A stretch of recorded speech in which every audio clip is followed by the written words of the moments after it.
estamos de volta com Alagoas Arte e Cultura para falarmos um pouco da essa nossa tão querida cultura alagoana, falarmos um pouco sobre literatura, sobre política também, sobre conversas, histórias da política alagoana. Estamos para conversar com Eduardo Bonfim.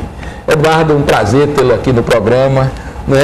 Para começar essa nossa conversa, você que já foi secretário de Cultura, foi secretário municipal, já foi secretário estadual, como é que você vê o cenário da cultura alagoana hoje, essa nossa tão querida cultura alagoana?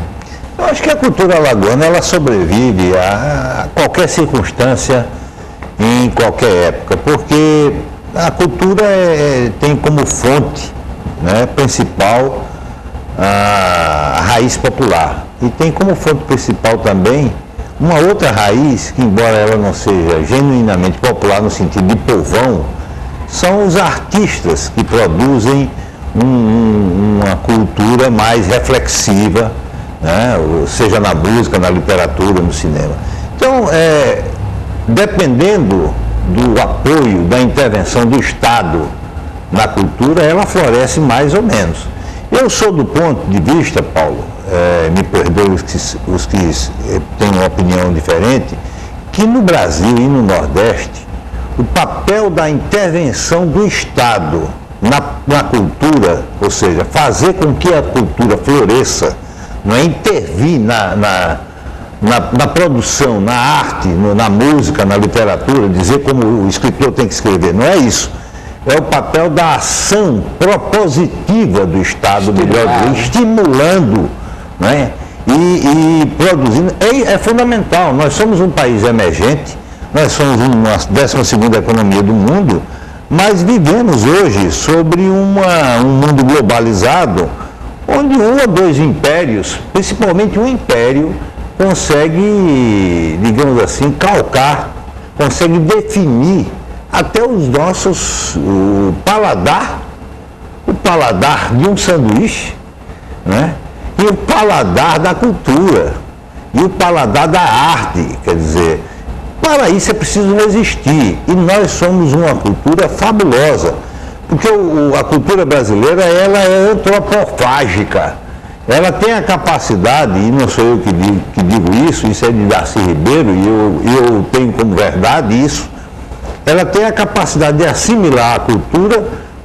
canibalescamente, e de repente fazer uma síntese disso, ela pegar o que tem de bom na humanidade e torná-la criativa e singular.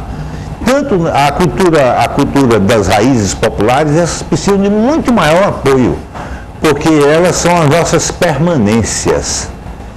E nós temos as nossas permanências e as nossas renovações. As renovações sofrem um impacto muito maior, as permanências correm o risco de desaparecer, se não forem incentivadas com um projeto muito claro, definido, planejado, mapeado da cultura.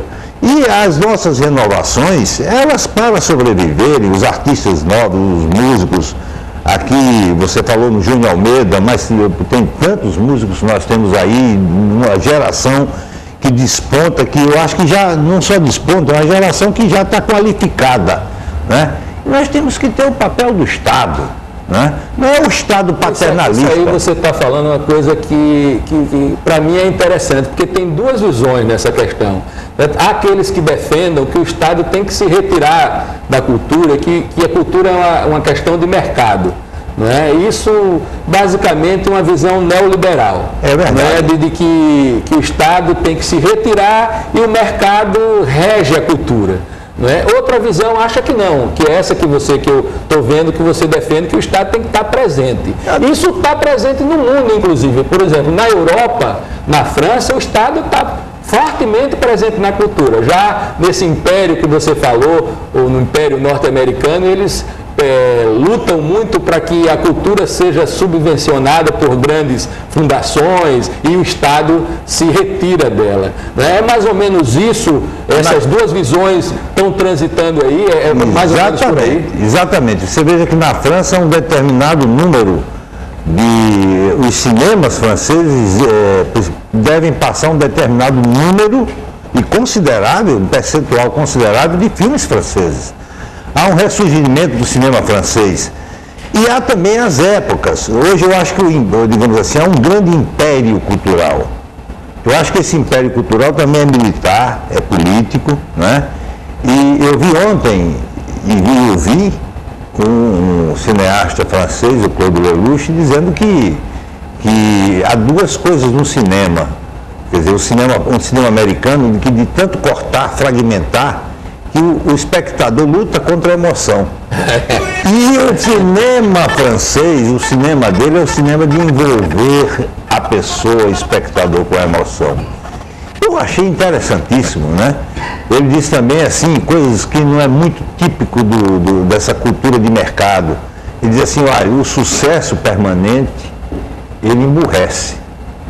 É preciso que você misture o sucesso com a diversidade, porque o sucesso permanente faz que você saia correndo sistematicamente atrás do mesmo aplauso, não é? E você termina fazendo o negativo de todas as suas atividades, como cinema, como artista em geral, etc.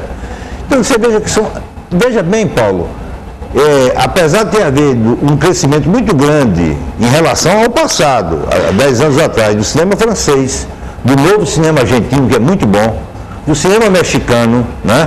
Do cinema espanhol, mas a hegemonia é essa, quer dizer, é do cinema, da arte, da cultura e até da culinária, né? O cara deixar de comer um bom sanduíche francês, digamos assim, se for para falar em globalização, para comer uma rabada. Uma rabada.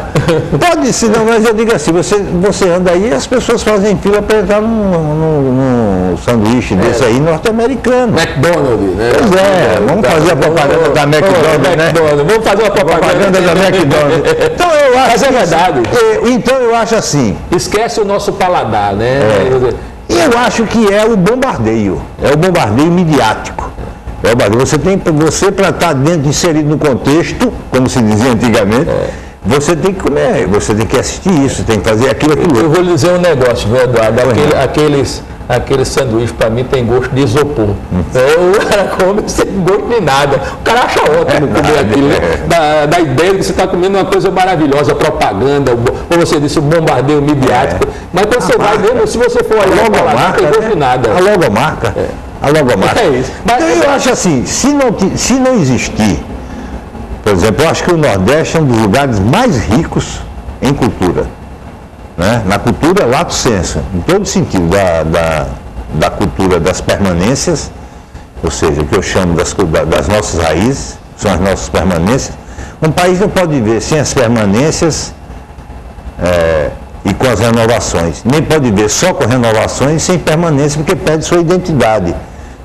Como diz o Paulinho da Viola, meu filho, quando você pensar no futuro, olhe para o seu passado, né? Eu creio que foi o Paulinho da Viola que disse isso, me corrija se eu estou errado. Eu vejo o meu futuro, não esqueço o meu passado. Então, eu acho que essa simbiose da arte em geral, da cultura em geral, é fundamental. Então, o Brasil precisa, sem deixar de monitorar, de dizer é esse tipo de arte que eu quero e não esse, é aquele ou aquele outro, com democracia total,